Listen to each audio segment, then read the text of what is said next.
escalating on a constant level. Because here's the thing, right?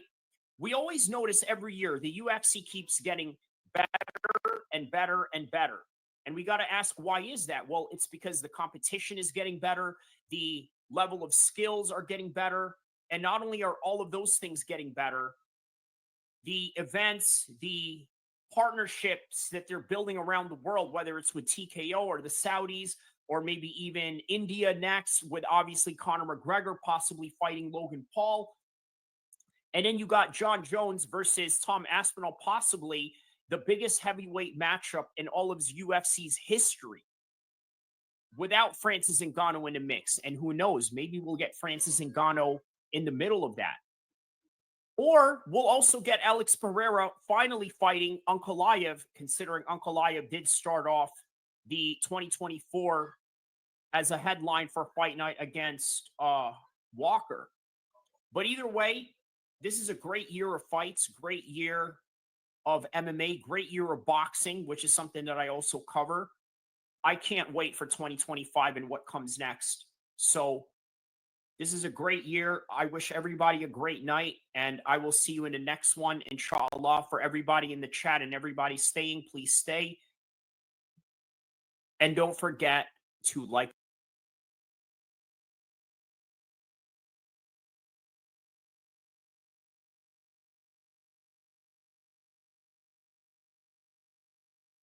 The main card. Let's preview, or review rather, the prelims. So starting off tonight earlier, and by the way, I think this is the first live stream where I did a prediction show on top of a reaction show on top of a post review show, all in the same stream. Maybe not the first time, but either way, the first fight of the night, Nurul Aliyev taking on Joe Zaleski, 5-round decision. Sometimes you're not going to get these crazy finishes. That's just the name of the game. Fatima Klein gets a TKO second round. Magomed Gad versus Bruno Lopez. By the way, very interesting matchup, right? You would have thought Magomed was winning this fight. Out of nowhere, Bruno Lopez keeps chipping away every little by little. Out of nowhere, just a constant grappling, clinch exchanges was winning him that fight. Very Randy Couture style type of body lock, Greco-Roman style that he was sort of implementing with those clinches, but it is what got him the victory nonetheless. 5 takedowns out of 14, no takedowns for Magomed, but a higher striking percentage on Magomed. But sometimes, as always, wrestling and grappling wins fights, even if the other person has a higher striking percentage. Nowadays, if you want to win a fight where you're getting out grappled and you're the heavy striker in the matchup, you got to really implement serious damage. And he just didn't do that in this fight. So they gave it to Bruno Lopez by the end of it. Ernesta Krakolite versus Nicole Callery. Decision by Ernesta on that one. No takedowns. Obviously, the takedowns were on Nicole's part, but she didn't win that fight because it was one of these fights where the striking damage was more significant. Pearson versus Jacoby Smith. So this is exactly what I had predicted in this fight. And you could look back at the preview show in the live stream. I said that he was going to get a first-round knockout. What happened? He got a first-round knockout. He also showed his wrestling skills. Then he goes and calls out Bilal Muhammad, maybe premature for his career, but an interesting fight in the future nonetheless. That is if he makes it that far. But from the looks of things, he probably will. So next matchup coming up after that, Marco Tulio taking on Ihor Topuria. Knockout by Tulio out of nowhere, right? He knocks him with a hook and then follows up with another left hook, ground and pounds him, finishes him. And as I was saying in a live stream, look, sometimes when you knock somebody down or when you hurt someone, it's not always a guarantee that you're going to get the finish. Well, from the ground and pound position, he was very patient, picked his shots, and got the finish with some punches and elbows by the end of it. So the last fight we just seen right now in the final prelims of the night, heading into the main card, Jose Johnson doing very good against Felipe Buenas until out of nowhere, He catches him with a submission, and that was all she wrote, or at least that was all he wrote. But yeah, not to whatever. Yeah. Great job on Buenas on that one. I mean, that was just straight out of there, and it was great performance. Now on to the main card.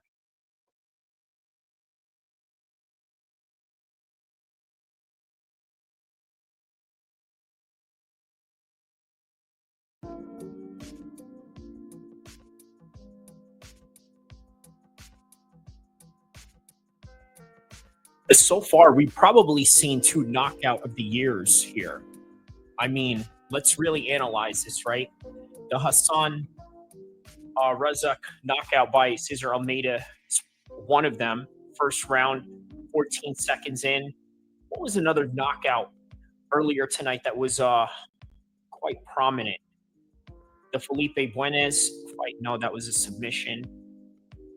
The Jacoby Pearson fight. Okay, that was there was something quicker than that. I remember seeing a knockout that was quicker than that, or was that the Jacoby fight main card? Ah, yeah, the Soriano fight. 31 seconds in it, boom, finishes Medic. It's crazy. He goes in there and just bang, finishes him off right there. So yeah, Soriano and Cesar Almeida right now are probably the top two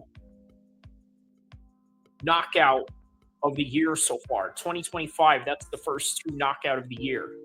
So all in the main card, by the way. So what we got coming up next is Santiago Ponzinibbio and Carlston Harris. So okay, let's break this down. Okay.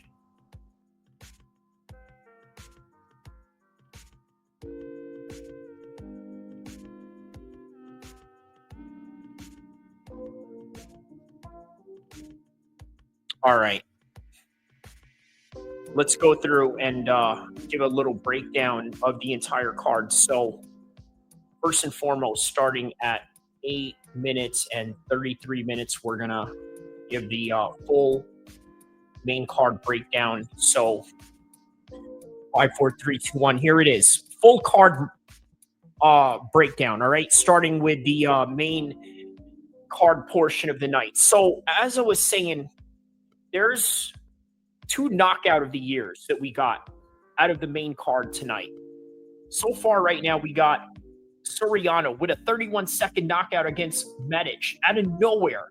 And by the way, Medic, you got to understand, is a K1 level kickboxer. He was able to do him in like that. Christian Rodriguez, how about this? An upset. We really were expecting Austin to win this fight. But what won him this fight? He was up there with the takedowns. He was going takedown for takedown with him. Spamming takedowns doesn't win fights. Attempting submissions after submission, obviously that wins fights. Also, the striking percentage is what wins fights, and that is ultimately what led Christian Rodriguez to win and get the upset tonight. Now, Chris Curtis taking on Roman Kopylov. Out of nowhere, you thought that this was going to go to the cards, right? And Curtis was really upset going into the final stages of the third round. Guess what happened? He ended up getting a knockout. Mark Smith stepped up in there with the protest of Chris Curtis. That's the name of the game. Roman Kopylov got the knockout with a late stoppage, a 4:59 stoppage. You know what I equate this to? This is going the distance while getting a finish at the same time. Let me say this again. This is like going the distance while getting the finish at the same time, because you literally are going the distance. You just didn't make it for that 1 second so that you can officially get the knockout and the TKO or whatever you want to call that. How about this? Cesar Almeida versus Abdul Hassan Razak. Now, this fight right here, I got to tell you, there was a chance that Hassan could have won this one, but unfortunately, he played 50-50. He played the brawling game, and when you do that, you put yourself in a coin toss, and there it is. Cesar Almeida possibly with the knockout of the year so far, because you know there's going to be more knockouts coming in throughout the year. But so far, Cesar Almeida and Soriano are the two guys to do that. Now, moving on to the co-main and main event of the evening of 2025, the first co-main event and main event of 2025. So here we go. Coming up right now.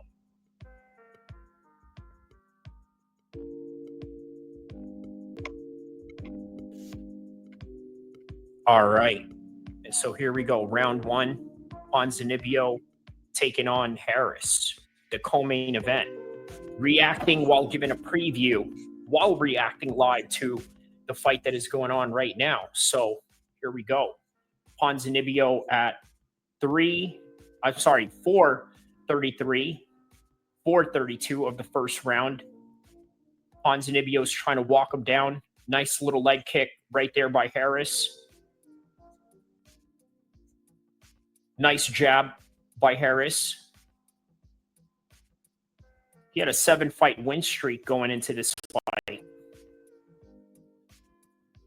And he's had this gnarly leg infection, and here he is back at it, trying to get at Harris. He's walking Harris down right here, right? Let's see how Harris responds to being walked down like this. Now, most guys that are great movers, they often don't like being stuck in these types of positions where Harris is at right now.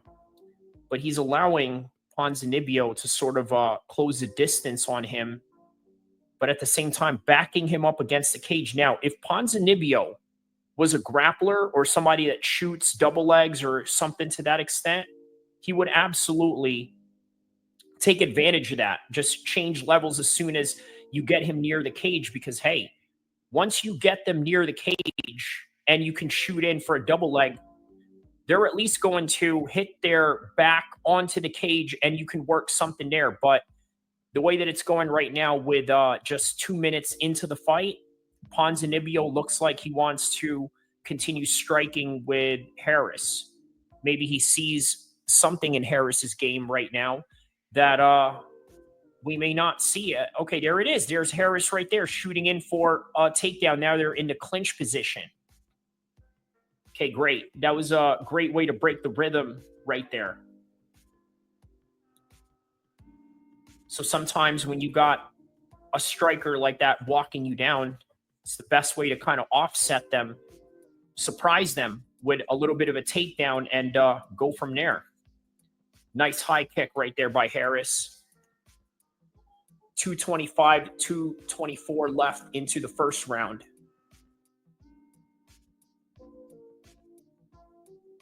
He swung and missed on that one. Ooh, he had a body shot right there. Good body shot by Harris.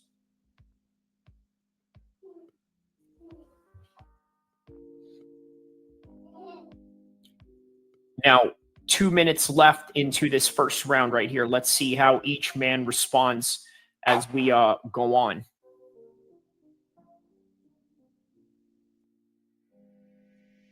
Nice low kick right there by Ponzinibbio.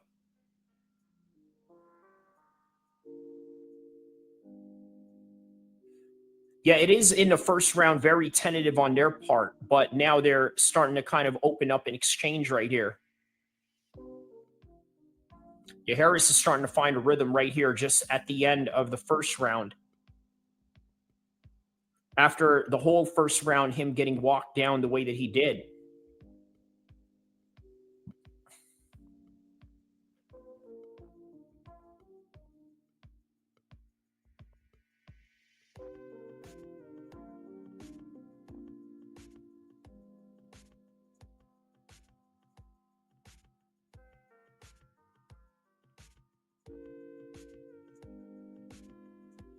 Oh, that was a good jab right there where he hit him. I think he rocked Ponzinibbio in that one. Oh, there's another one. Now he's walking Ponzinibbio down. Now the tables have turned at the end of the first round, where it is now him walking Ponzinibbio down. Ooh, and it looks like he may finish him right here. He's looking for a finish. He's got him rocked.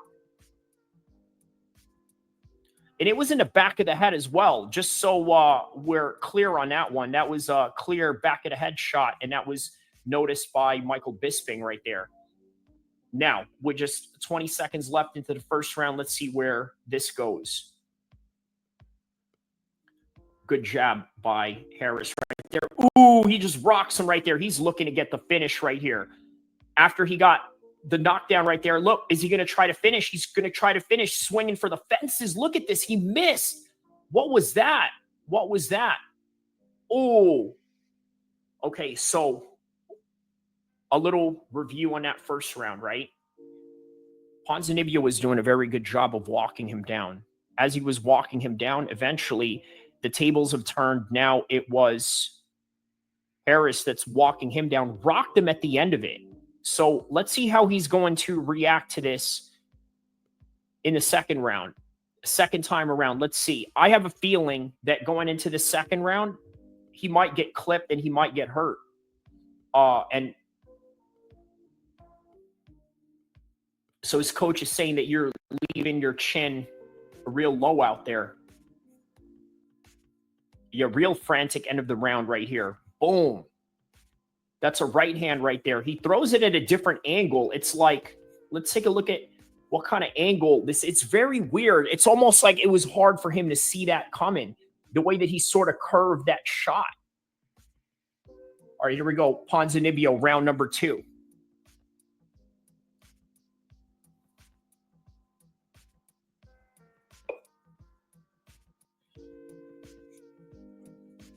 All right, here we go. Round number 2.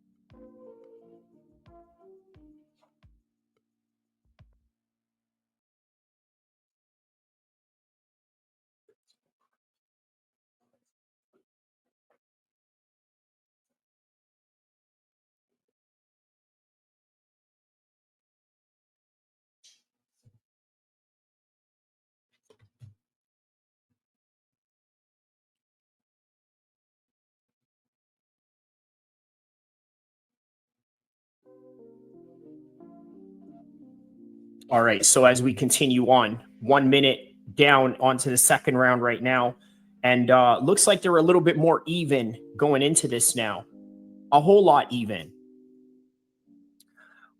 There's a lot more feints from Harris. He's doing a very good job now of just moving from a different direction as he was before, especially moving away from the cage, more importantly. And he's got long legs as well, right? Which really helps him in these exchanges. Look, I think he sees an opening here for Ponzinibbio, and he's looking to get a finish right here. At least Harris, at this point of the second round, is sensing a finish. Ooh, that was a good shot right there. Real good shot.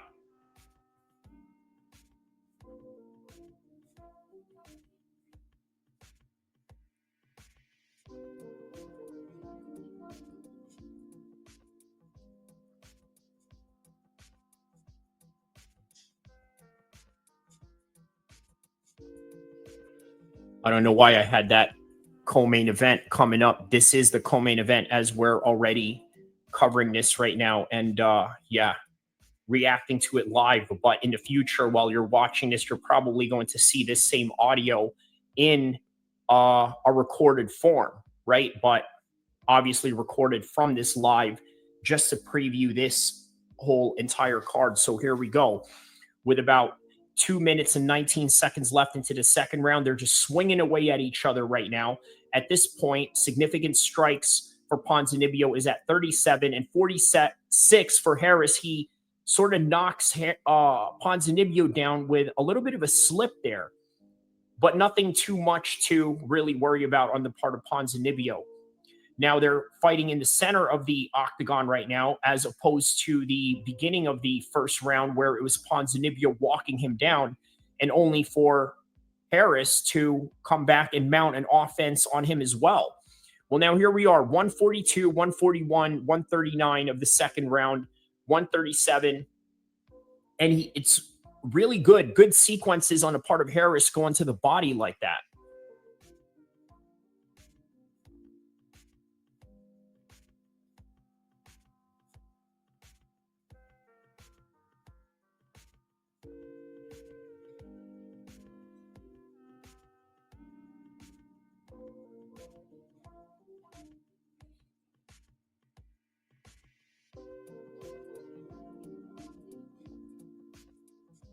Ooh, nice body.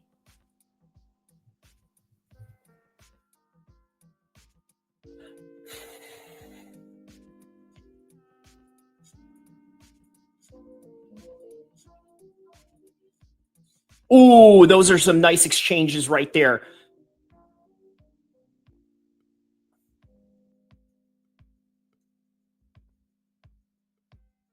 All right. Low kick right there by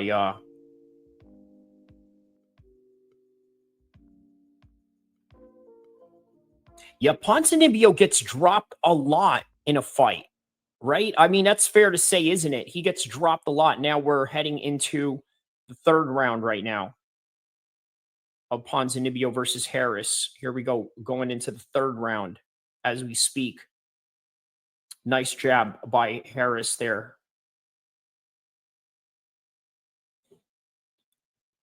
And at the same time, even at the end of the second round, look at Ponzinibbio here. He's really trying to go for that knockout. Look, there's a nice shot by Harris at the end of the round. Caught him right there.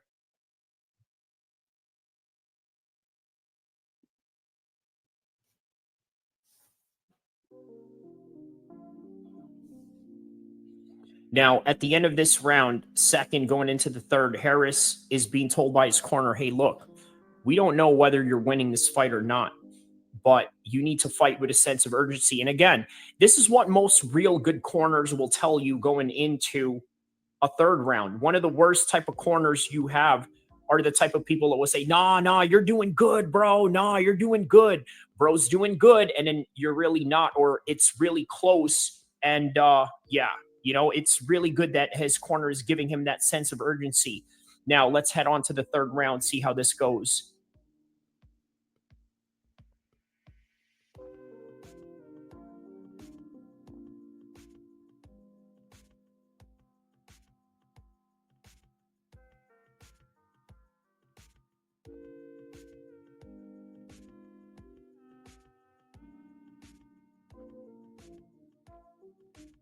By the way, this is one of my most anticipated fights of the evening, by the way. So here we are going into the third round. And by the way, I was surprised at this point that this would even go to a third round.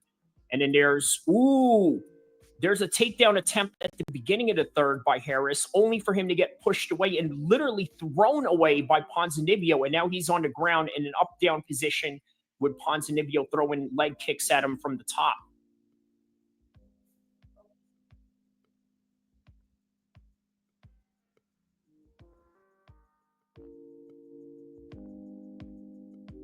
And these kicks are going really good for Ponzinibbio. Welcome to Jazz MMA. Giving a little jazz flavor to MMA, huh? Don't you think? All right, very good. Nice scrambles right there by Ponzinibbio and Harris. Here we go. 405, 403, 402, 401. Do, do, do, do, do. I'll tell you what I like about this little background music. Shout out to StreamYard for providing this, right? Kind of gives it a little bit of a FIFA feel to it, right? Like FIFA sports, NBA, that type of professional sports feeling. They like using all these jazzy type of music. At least that's something that I've sort of experienced playing NBA Live and all these other games and whatnot, other sports games, soccer games as well. But nonetheless, speaking of soccer, Ponzinibbio, as you know, comes from Argentina, the best soccer team in the world internationally, led by none other than Lionel Messi. So he's looking to sort of stamp Argentina's name in the MMA scene. A couple of Argentinas that are out there right now in MMA, but Ponzinibbio is one of the biggest guys in that country when it comes to MMA. So here we are, third round, 250 left, 249, 247. Now Harris is being walked down again, sort of backing up. Not really as elusive as he was. There it is. He gets caught by that shot right there by Ponzinibbio. Now Ponzinibbio's looking to finish him off right here. Ooh. Ooh, he's looking to finish him right there. It looks like he's about to finish him. Nope. It's a lot of close finishes. Oh, he just rocked Harris. Harris is badly hurt right now. Harris is down. He's going to finish Harris. He's finishing Harris right here. That is it. That is over. And out of nowhere, Harris just thought that he had this in the bag, right? He went a little bit aggressive. Maybe his corner should not have told him to just press the gas the way that he did. But you know what? Here it is. Ponzinibbio's really looking for this finish. If not the finish, hey, guess what, man? You know, he's at least got some good points here that he just rocked them right there. Oh my goodness. Oh my goodness. The referee stops the fight. The referee stops the fight. A standing TKO knockout by Ponzinibbio. All right. And that right there concludes the co-main event of the evening. Welcome to MMA Smooth Jazz. Because in MMA, there's nothing smooth about getting punched in your face. And that is the co-main event. Now, on to the main event of the evening. We're about to get the main event of the evening right now. So we are about to start as the main event of the evening is going to commence. So here we are.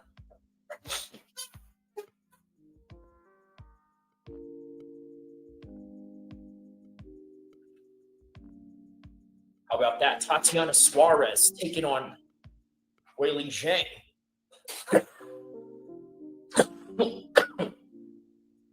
All right, here we go. First round.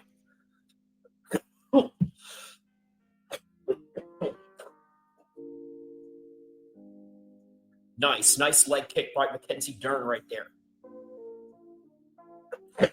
Another leg kick by Mackenzie Dern.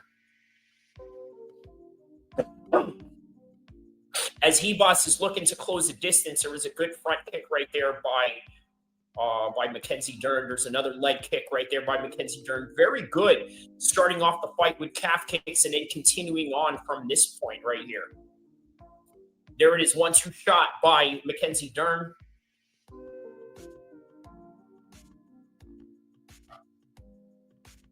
Okay, good leg kick. So now they're just going back and forth with the leg kicks right now.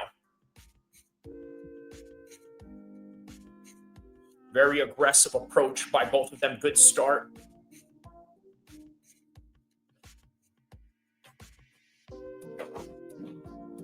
Good 1-2 shot by Mackenzie Dern.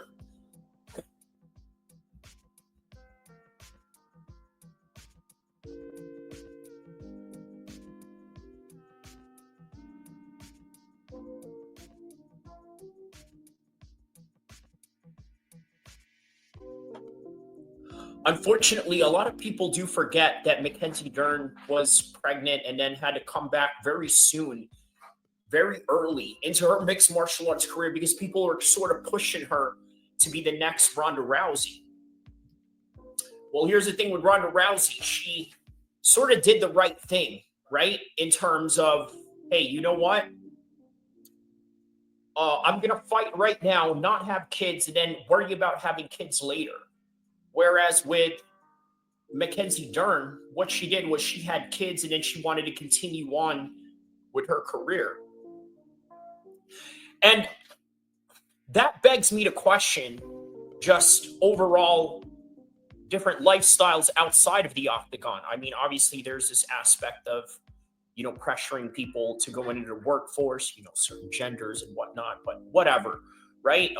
But here we are right here. It's doing her some good. Obviously, the first fight, it was Ribas. Now Dern is trying to redeem herself in this situation. And here she is on top right now with 2 minutes and 19 seconds left into the first round. And so far, 1 for 1 with the takedowns in the first round.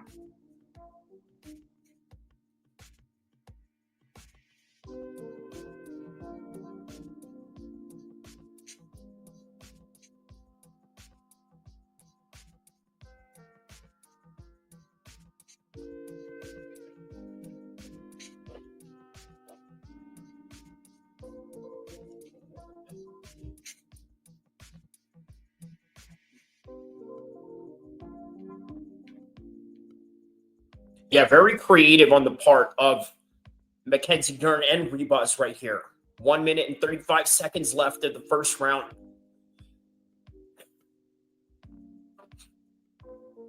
So in comparison to the first fight and now in the second fight, right? How will, let's say, Mackenzie Dern look on top as opposed to the bottom? And right now we're sort of seeing the opposite end of that as opposed to the first fight with just about 1 minute and 13 seconds left into the first round of this fight.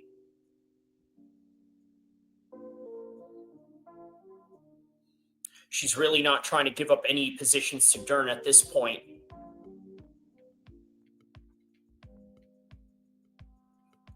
And at this point, we're going to start seeing Ribas keeping that guard close as Mackenzie Dern just maintains this top position. And by the way, great job on both of them so far, not really taking a lot of damage, but also not allowing Dern to pass guard from this position on within the last minute of the first round.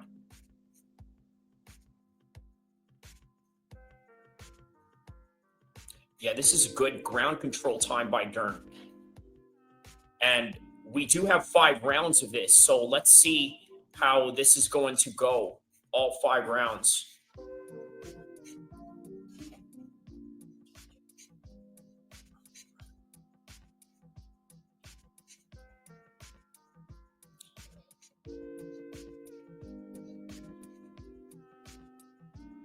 Now, you know what?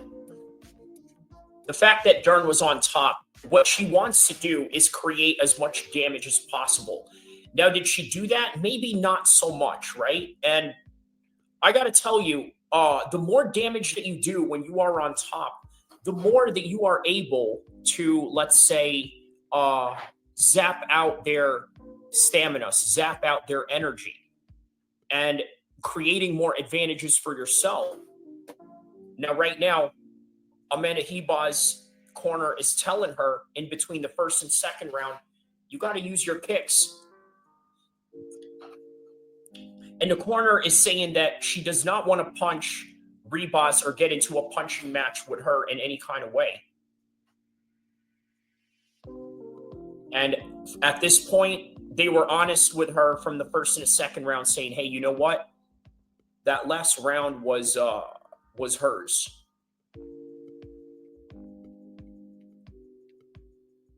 All right, here we go. Round number 2.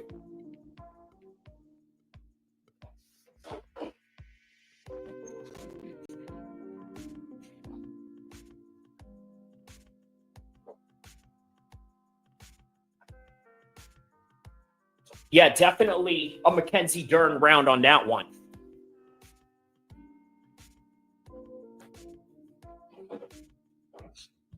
There it is. There's Mackenzie Dern with a takedown right there. Takedown attempt only for Amanda Ribas to defend it with her scrambling, getting on top.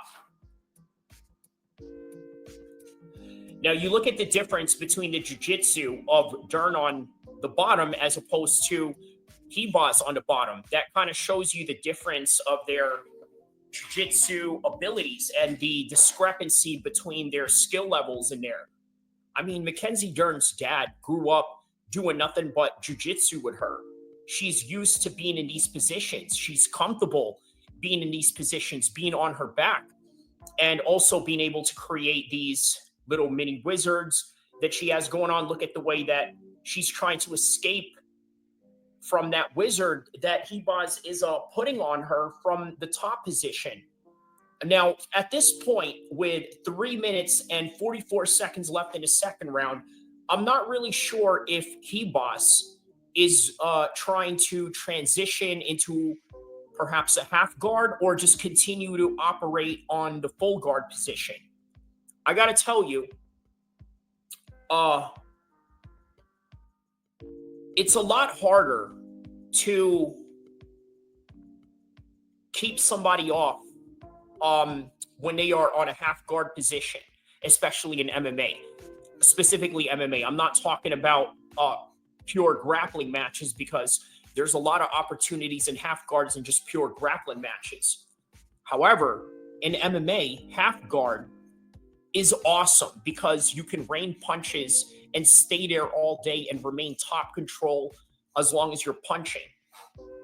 Because in regular grappling, guess what you can't do? You can't keep yourself at a stalemate position because then you'll get stood up. Wrestling also requires you to not have a stalemate. They'll make you stand up.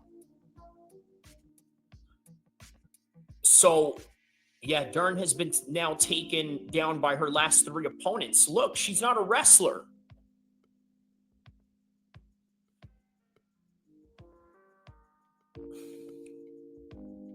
So we got about 2 minutes and 15 seconds left in the second round.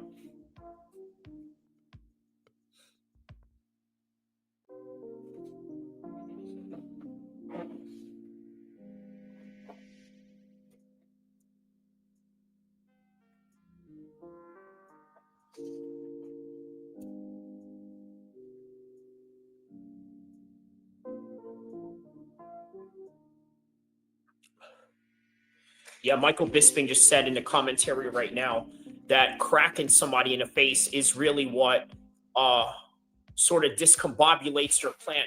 Obviously, my word, not his, but nonetheless, yeah. He says when you crack somebody in the face, that changes you. It definitely does. Just like that old saying, right? When you get cracked, a black belt becomes a white belt after you crack them.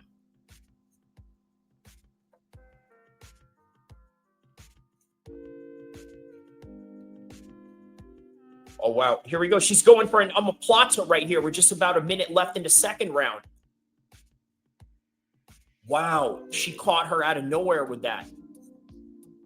Very unconventional in the way that she set that up. Yeah, the flexibility of Ribas is what's able to really help her handle this. Right? Because otherwise, yeah, she would have caught her from this position.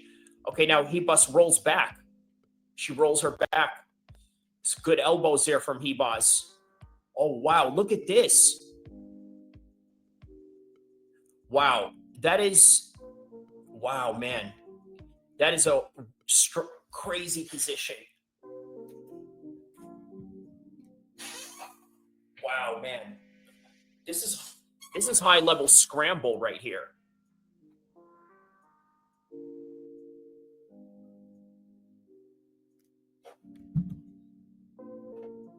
Wow. So both of these ladies at this point of the fight right now have experienced both being on top and being on the bottom at the same time, and then just switching.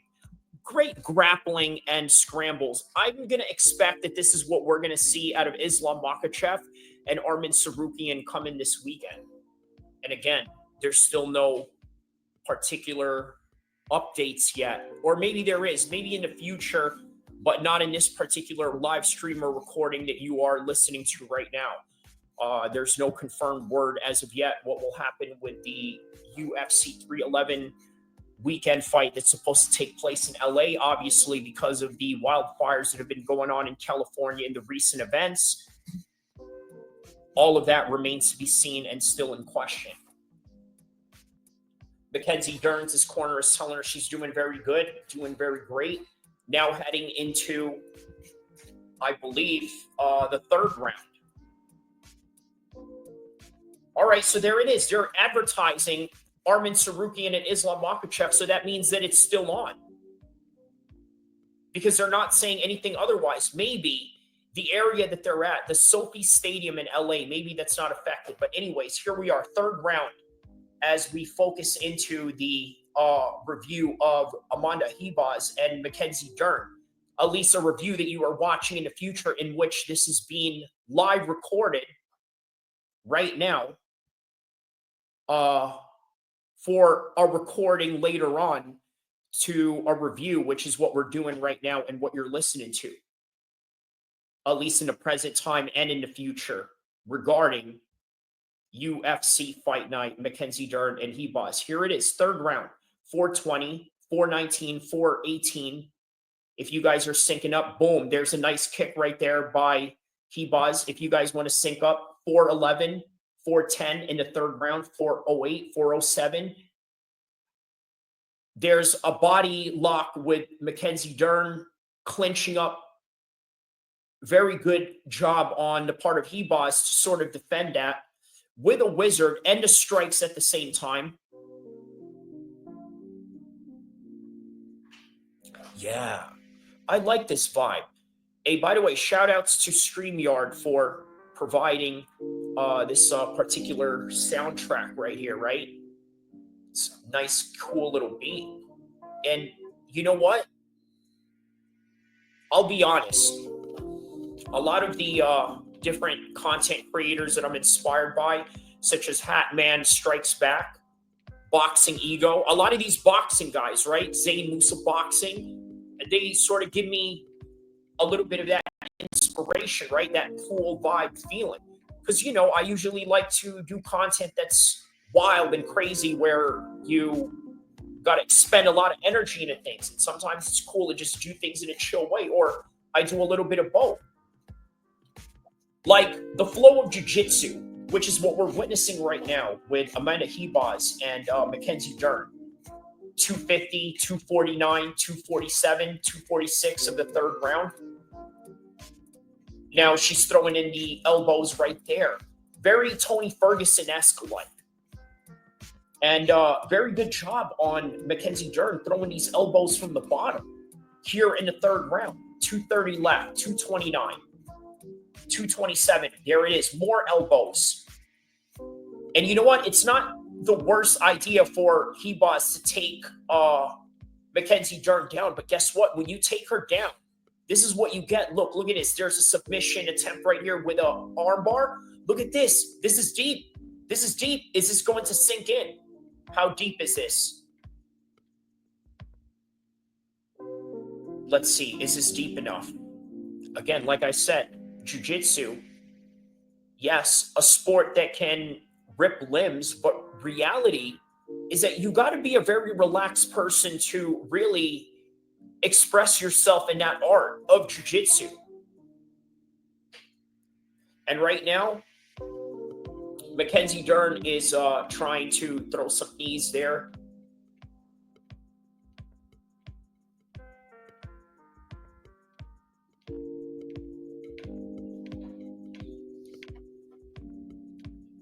Yeah, so she needs to stick her knee right in her backside right there to be able to get out of this armbar attempt. But Ribas is being very patient. Like I said, that is one of the essence of jiu-jitsu is patience. And she's doing a good job. Look at this. Now, there it is. She just swept her. She just swept her. Now, Mackenzie Dern is on top right after that. Now, there's about 1 minute left. Dern has 3 armbar submissions in MMA. Could this be the 4th? As we are witnessing right now here, right here in the mount position that she has her in. Very master technique in the part of Mackenzie Dern. Technique sounds like George St. Pierre with the French-Canadian accent. By the way, another conversation for another time. How about America possibly unifying with Canada after Justin Trudeau forfeited his position? And speaking of forfeiting your position, here's Mackenzie Dern making Ribas forfeit her position in the last 15 seconds of the third round. There it is, another armbar attempt. And there it is. Is she going to get it this time with 10 seconds left? Banging on her while she's attempting that armbar attempt. There it is. She's got it. Oh, she tapped. She tapped. She has tapped. She has tapped. And that is the end of the fight right there. Submission by Mackenzie Dern. That was Jiu-Jitsu 101. Basics done to an incredibly high level for Mackenzie Dern. And this is the first time Amanda Ribas has been submitted in her whole entire career.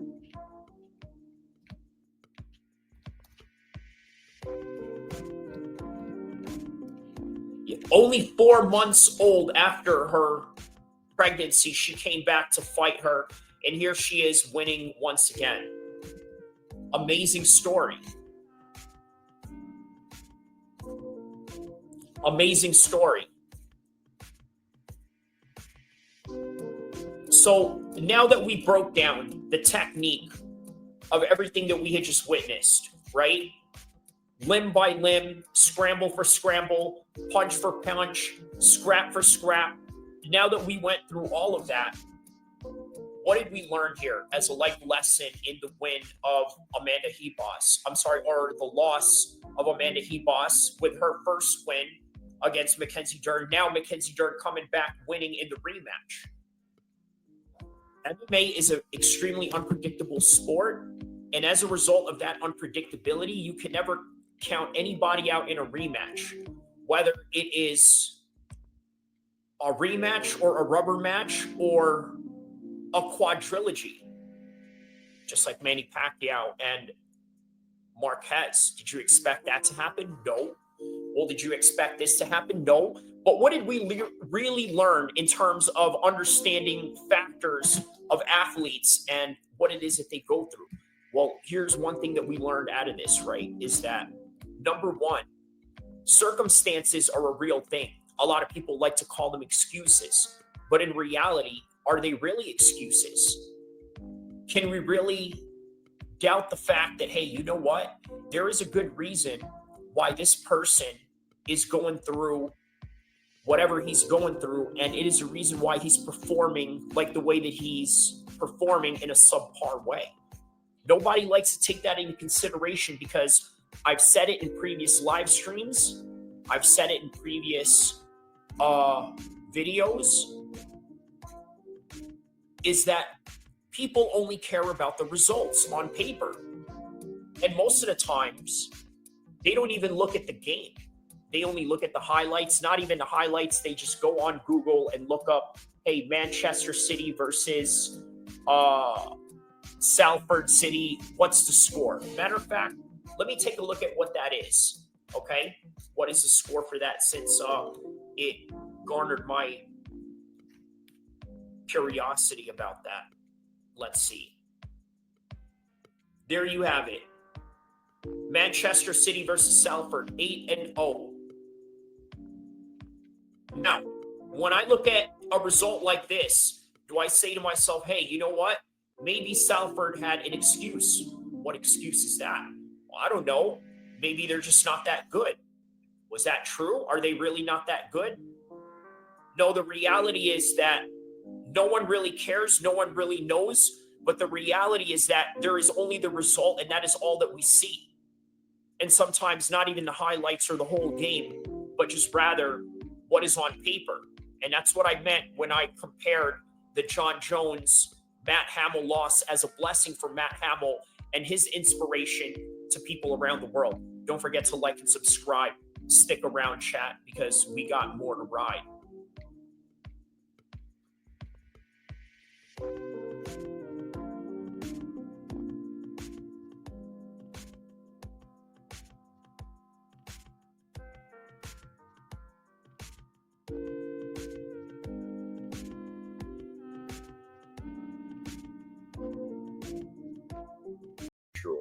Starting off the list of good.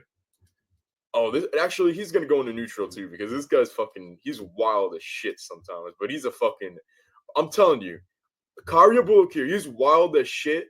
He's going into neutral for different reasons. He's fucking wild. But he's the type of guy that you would want on your side. I feel like this guy just has an immense fucking loyalty about him. He's a good fucking dude. He is loyalty over royalty, defined to the fucking max. Now we start off the good cat. Yeah, I like El-Kheer. Fucking so what?